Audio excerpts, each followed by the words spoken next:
It's more like a multiverse plus Men in Black.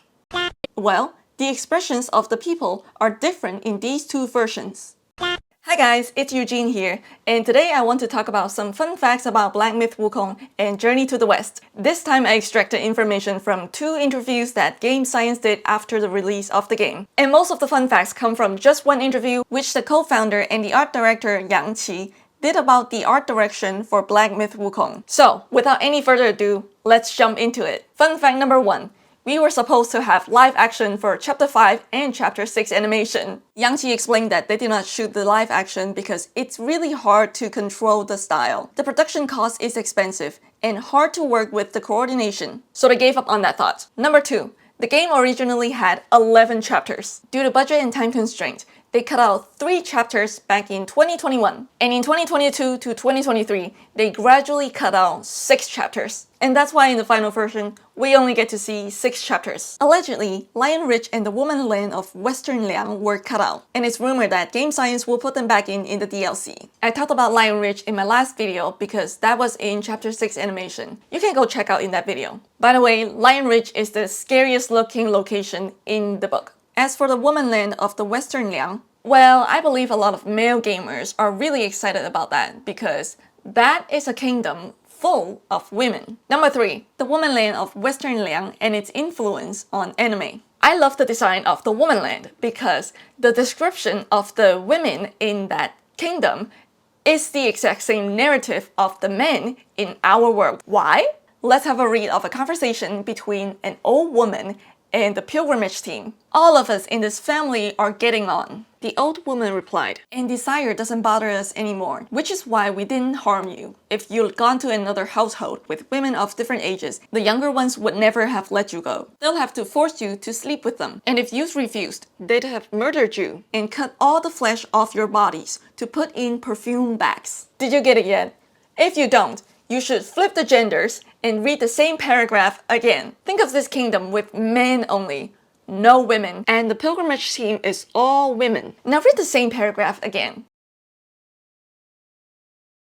That is exactly what women are facing in our world. It's genius to flip the narrative and make you think. Now let's talk about the influence the Womanland has on anime. As far as I know, there's only one anime that took this model and put it in their plot. It's a super popular anime, and I think some of you may know it already. That is One Piece. There's an island in One Piece called Amazon Lily, aka Nyogashima. It is a country inhabited solely by women. When I saw this part in One Piece, I immediately knew Oda took the inspiration from Journey to the West. And I have proof of that. Oda once mentioned in SBS Volume 55 that he got the inspiration for Amazon Lily from China. SBS is a special Q&A column where Oda answers fan letters. Oda even ensured that the regular cameo character, Panda Man, appears as a panda woman in Amazon Lily. I'm aware of this SBS because I'm a big fan of One Piece. And I did my research years ago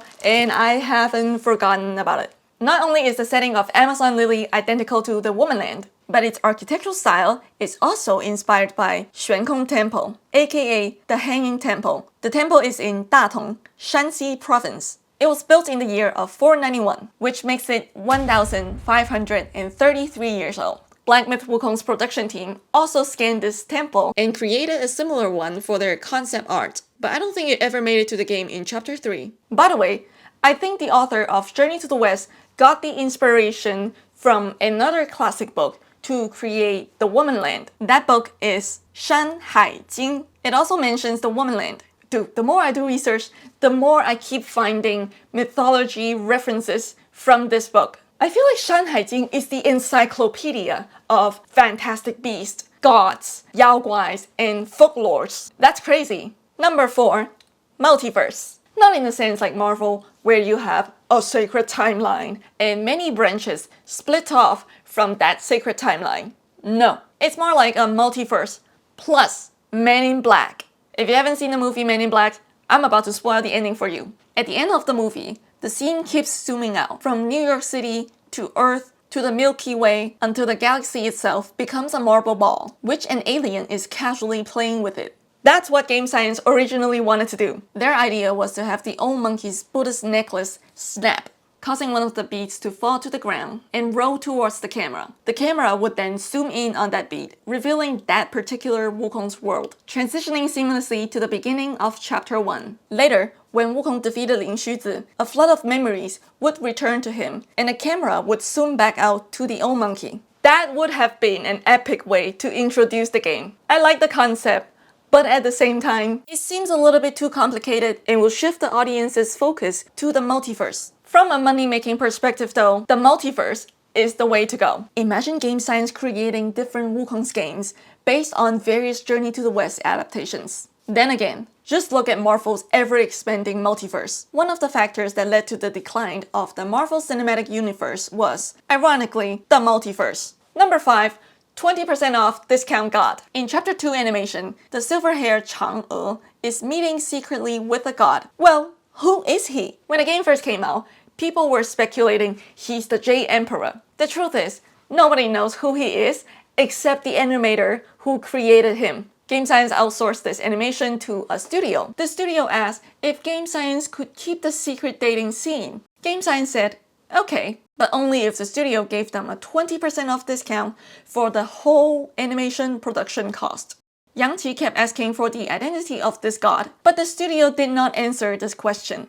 Number 6. Half human, half spider character design. When Game Science designed the female characters for chapter 4, initially they wanted to make the spider sisters half human and half spider. In their sketches, you can see that there are spider legs sticking out from the waist. Oh, and by the way, the initial design of Erlang has white hair. Honestly, he looks better with black hair. Number 7. Black Myth Wukong real-life locations. This game has 36 filming locations, and 27 of them are in Shanxi province. This is Shanxi province. Initially, the team found reference materials on the internet to create and design the buildings themselves. However, they were not content with simply restoring the architectures and began incorporating original designs. Later, they realized this approach significantly lengthened the production cycle. So after some consideration, they decided to use cameras to scan existing ancient architectures to shorten production time and provide players with a sense of familiarity for a more immersive experience. The production team then created designs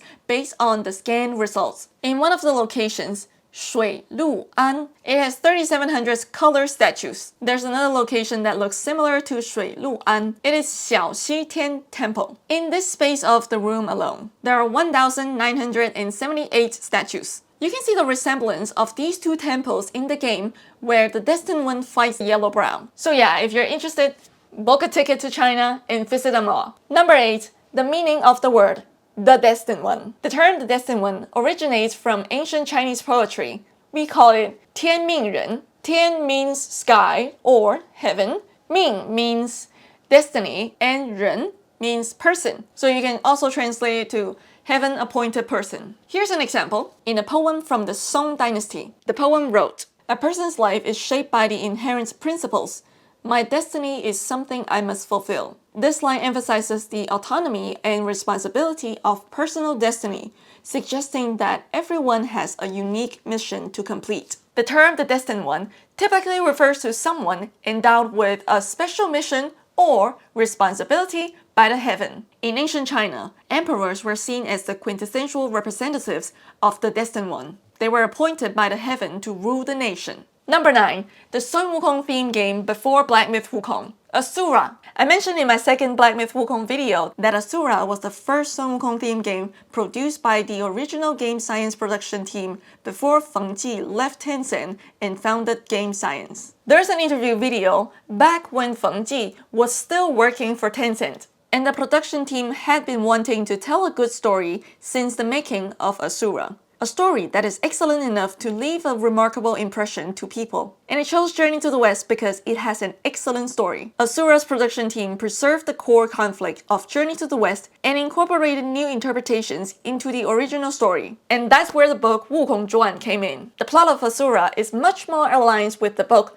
Wukong Zhuan, whereas Black Myth Wukong aligns closely with the book Journey to the West. Feng Ji said in that interview, "So I think there's no reason not to turn a Chinese classic mythological story into an international game, one that we would also want to experience and become addicted to." As we can all see, he and the team finally achieved that a decade later. The Asura's animation in the interview video is quite similar to Black Myth Wukong's Chapter 6 animation. If you think Black Myth Wukong is a dark interpretation of Journey to the West, then Asura is much darker. Because Asura took the framework of Journey to the West and combined the essence of the novel called Wukong Zhuan. We know that the gods in Black Myth Wukong are up to no good, but the game rarely explicitly explains why. The reasoning is only hinted at through certain cutscenes and characters' journals. For instance, the massacre of the Yaksha clan is briefly mentioned in the journals of the Yaksha king and Red Boy. However, in Asura, the game makes it explicit in its introduction webpage and promotional animations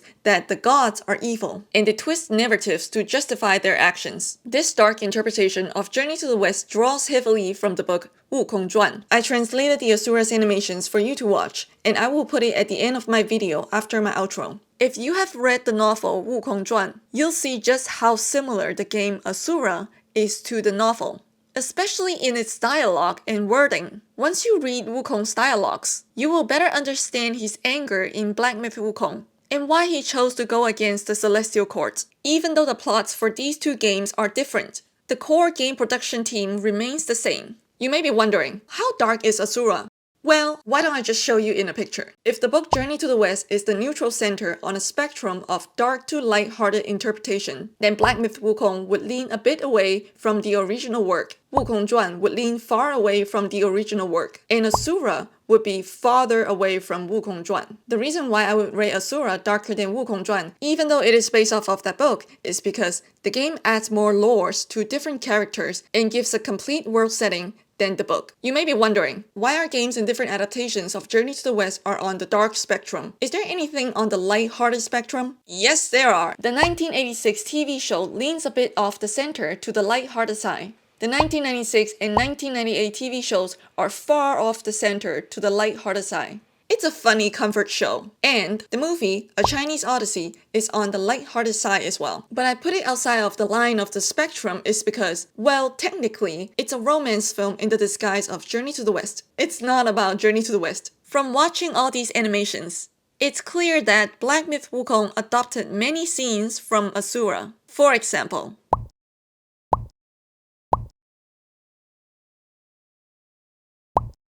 that's funny. Both Black Myth Wukong and Asura start their games with a grand battle. The opening battle scene looks like Avatar, plus Pirates of the Caribbean. This is the second War of the Gods that Wukong started between Yaoguais and the gods. This clip is an 8-minute action film with no dialogues, and the animators did not put Wukong in the scene. Dude, what the hell? Anyway, let's get back to the last fun fact. And the final fun fact, number 10. Lyrics. For all the songs you hear in chapter animations and the final trailer, the lyrics were written by the same person, and you'll never guess who that is. The lyricist is the founder and CEO, Feng Ji. That man is literally born to be an artist, forced to be a CEO. He wrote all the songs. You can see his name in the animations and credit, except the one in the end of the bad ending. That one is the ending song for the 1986 Journey to the West TV show.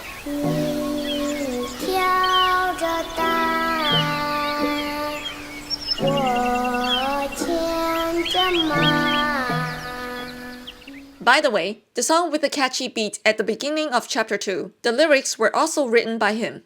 Here's another fun fact. That song is not sung in Mandarin. It is sung in Shanbei dialect. What is a dialect? To explain it simply, a dialect is a regional language. There are too many regional languages in China, which is why many Chinese people cannot understand the song without subtitles. In the Chinese voiceover for the game, because the song is sung in a dialect instead of Mandarin, I guess that's why the English voiceover for Bodhisattva Liang has a Scottish accent. You even took your master's head, just for a short reign over this barren valley.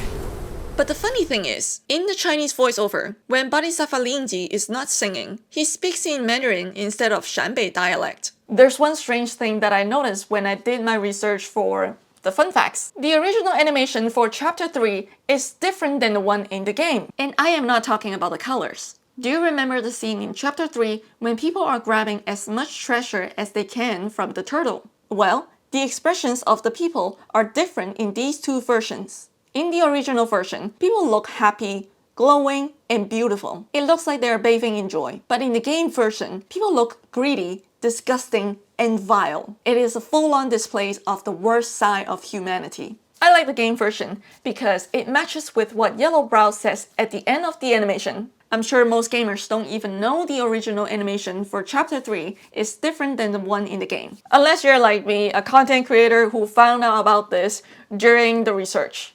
Now, let's talk about the lore of the founder and CEO of Game Science. He has a very interesting past that led him into the game industry, and he was once a hot-blooded young man with sharp edges. Back in this October, Feng Ji did an interview about the game with a Chinese national television broadcaster called CCTV. Back in college, Feng Ji chose biomedical engineering as his major. The interviewer asked him, did his parent make him to pick that, or did he pick it himself? He said he picked it randomly. What? Why? When he first heard of that major, he thought he could use that knowledge to create something like cryo-sleep pods for humans, like the ones in the movie Interstellar, allowing people to take long naps and preserve their lifespan during space travel. But later, he realized that achieving this kind of invention would require at least a PhD. Here's where the story takes a turn. During his sophomore and junior years in college, he realized he wasn't suited for the path his major required. However, he discovered he was pretty good at making animations on Adobe Flash.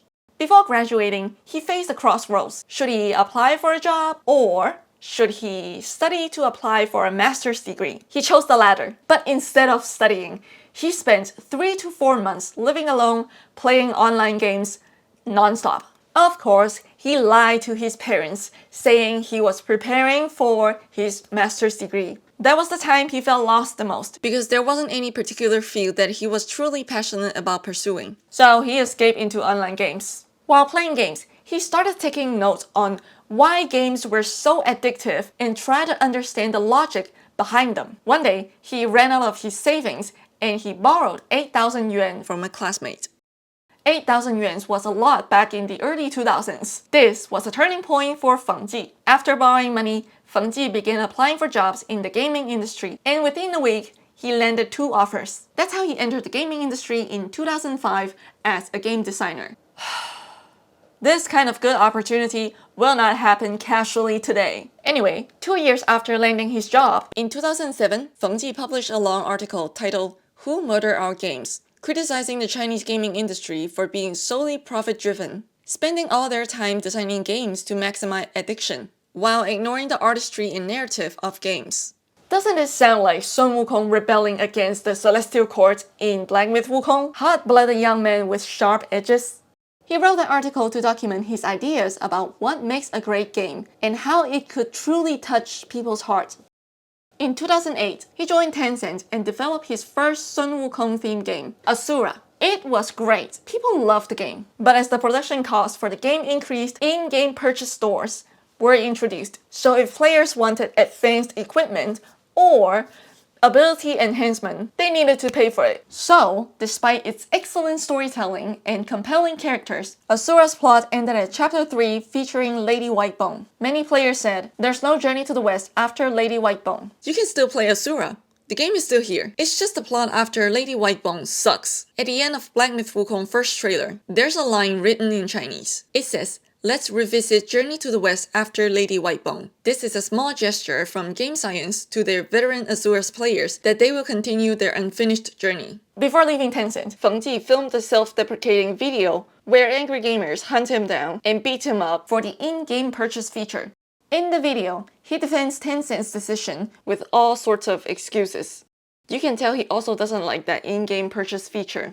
In 2014, he left Tencent with 6 co-workers from the Asura team, including Yang Qi. Together, they founded Game Science, and the rest is history. Before the release of Black Myth Wukong, Game Science has already developed 2 games to fund the production of Black Myth Wukong. They are Red Ties and 100 Heroes. The latter was inspired by one of the 4 great classical Chinese novels, Romance of the Three Kingdoms. That book is about wars and politics. The book is an epic retelling of historical events in China from the year 184 to 280 AD. So some parts of the book are fictional and some parts are based on real history. If you're interested about the book, then I highly recommend you to watch the movie Red Cliff. There are 2 Red Cliff movies. They are actually just one movie divided into 2 parts. The movie is about a famous battle called Battle of Red Cliffs. And if you're a fan of Tony Leung, I think you will be interested in this movie.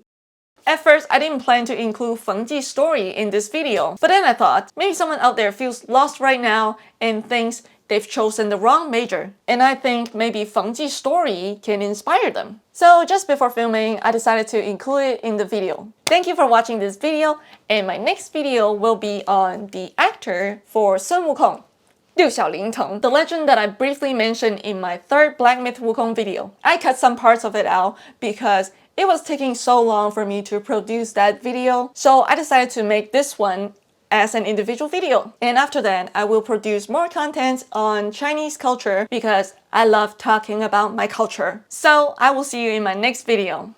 Bye!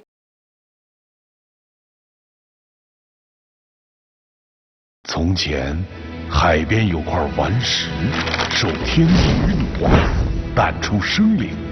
他无父无母，又秉性低劣。他在世间四处闯荡，可惜他并没有去捍卫正道，反而扰乱天地，颠倒乾坤。他闹龙宫，抢走定海的神针，将四海践踏。改生死，无视生命的尊严，把规则打垮。大闹天庭，藐视天地法度，上犯威严神权。然天恩浩荡，仍与其弼马官之，希望他能收心养性，但其不识时务，滋扰蟠桃盛宴，欺君犯上，离经叛道，罪恶深重。天威震怒之下，炼其于八卦神炉。后佛祖以大无边之神通，移山居于五行山下，将其降服。我佛恩慈无边，不计前嫌。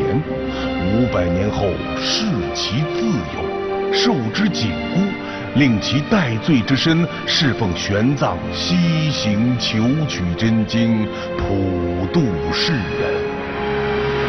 他将心中泯完的自己当成仇敌，乱棒打成飞灰，只求修得脱胎换骨。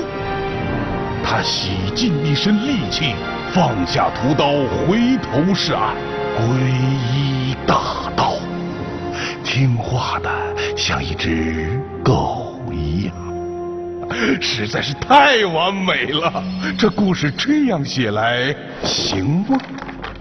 孙悟空，哈哈哈哈哈哈！这样骗小孩的故事我也会讲，不如俺老孙帮你们讲下去。你们说天宫是极乐之地，但千万别告诉他们，不放弃灵魂的人去不了。你们说五行山下压着恶魔，但千万别告诉他们，你们只想吸食这恶魔的灵域。你们说只要意志坚定就能取到真经，但千万别告诉他们，西行只是一场被严密监控的闹剧。你们说我这只泼猴推倒了珍稀的人参果树，嘿嘿，但千万别告诉他们，人参果树下面到底藏着什么。你们说这世上有很多妖怪肆虐，但千万别告诉他们，这些妖怪可都是你们的可爱宠物。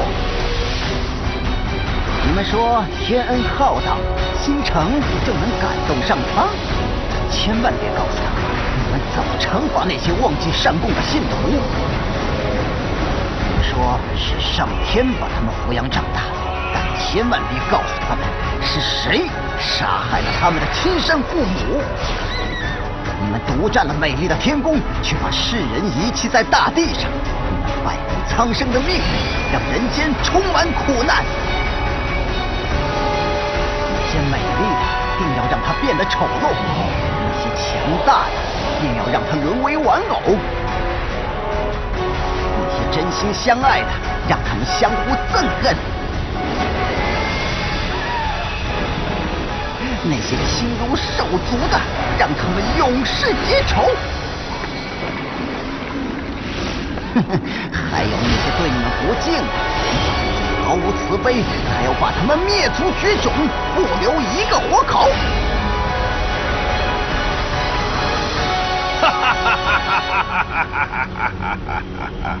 孙悟空，你知道真相又能如何？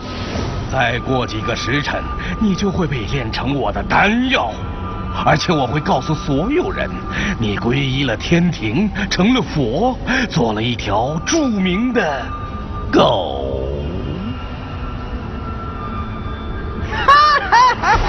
你信不信？再过一会儿，这个丹炉就会扣在你的头上。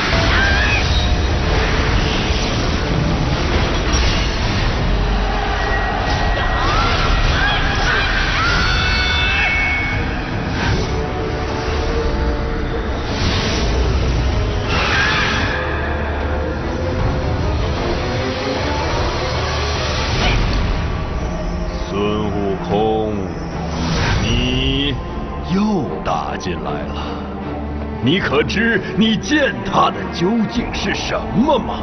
你不服神仙住在天宫，但若不是我们让出大地，哪里会有你们安全的居所？你不服我们带走孩童，但若不是我们收养他们，哪里会有为你们服务的仆从？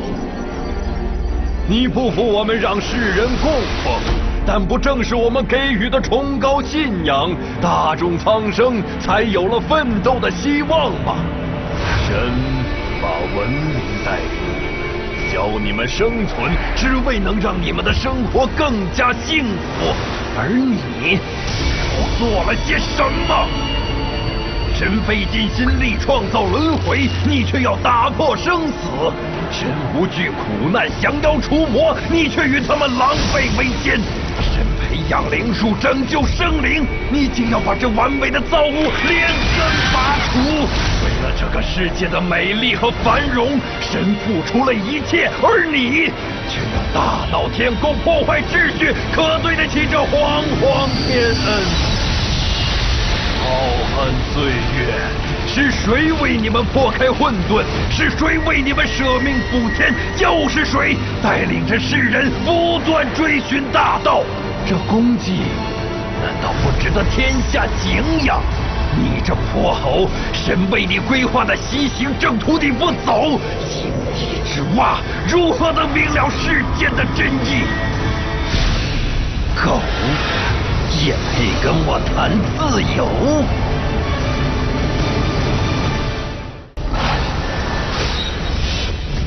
又是你又要救这泼猴？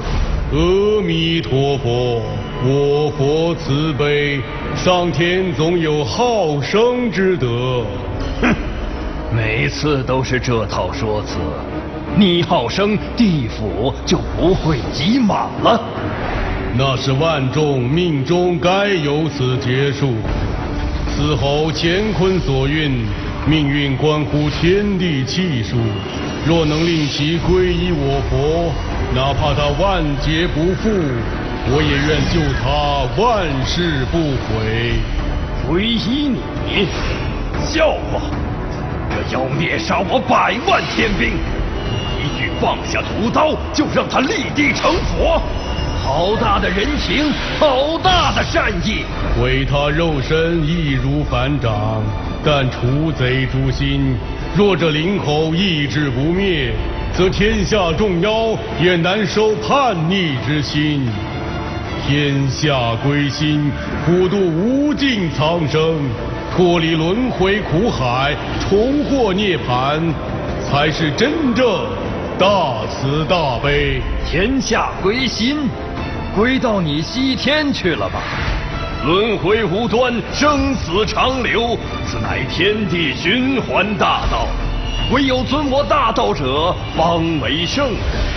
你那西天经卷，凡夫听不懂。生死是大道，涅槃难道不是大道？佛即是道，道即是佛。若能普渡彼岸，愿舍己以为人。莫非上天不愿苍生脱于苦海？生死也罢，涅槃也罢，你与我争这大道，真的是为了苍生？陛下，你看老僧早已厌离喜乐，无不生死，无相无形，何欲之有？当然是为了苍生罢了。既然我们道佛都是为了天下苍生，便是一家。既如此，让你一掌，掌落之处的地狱苍生都划给你。生死我不再过问，但我要这猴子永远消失。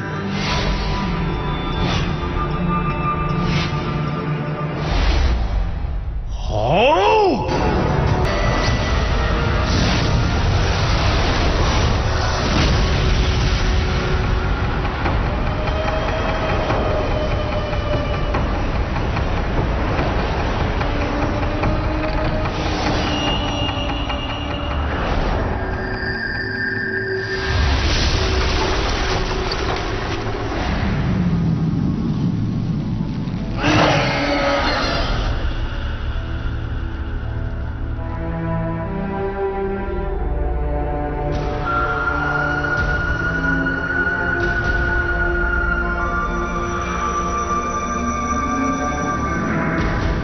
孙悟空，不去，孙悟空，不去，孙悟空，不去，不去，不去！哼哼，任你巧舌如簧，你爷爷我也只有2个字：不去，不去，不去！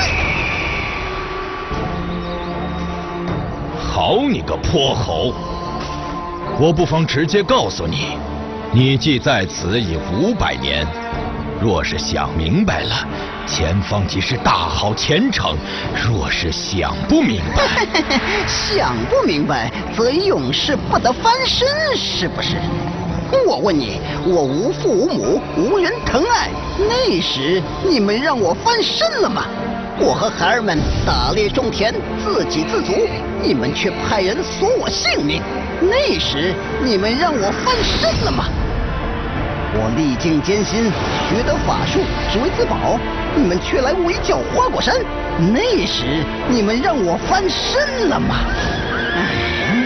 后来你们让我养马，我则囤肥；你们让我种树，我就浇水。你们说众生平等，我以为我们能骑同样的马，吃同样的屎。可是我就是吃了几个我自己种的桃子，你们就扒我的皮，斩我的手。那时你们让我翻身了吗？世事艰辛，我以为好因必结好果，我一生斗战，只为生存。可是现在你们让我翻身了吗？翻身？不好，500年了，就是条狗，也该想明白了。不过，既然你想不明白，那我就告诉你，你大错特错。你心存幻想，妇人之仁。你以为你团结万千被压迫的生灵，你就能挑战权威？你以为你为大众谋求不朽的生命，你就能打破轮回？你以为你用一生追求道义与公平，他们就会与你分享荣华富贵？你矛盾不定，敌我不分。你尝试过具足而起，却轻信谎言，甘心被骗，还和他们握手言欢。你曾经横扫阎王殿，却只撕毁了那生死簿，不敢灭了阎罗气焰。最后，你以为你卑微妥协、听话就能换来美好的生活？原来你最大的理想，只是像条狗一样，翻翻身，摇摇尾。你想不明白，我却想通了。只想翻身，就永不得翻身。想成佛，就得让诸佛都烟消云散。跟我一起踏血西行，神挡杀神，遇佛战佛。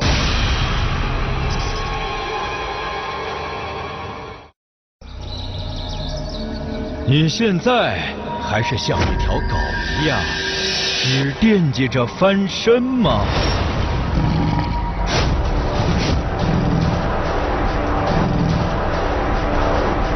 师傅在上，弟子出来了。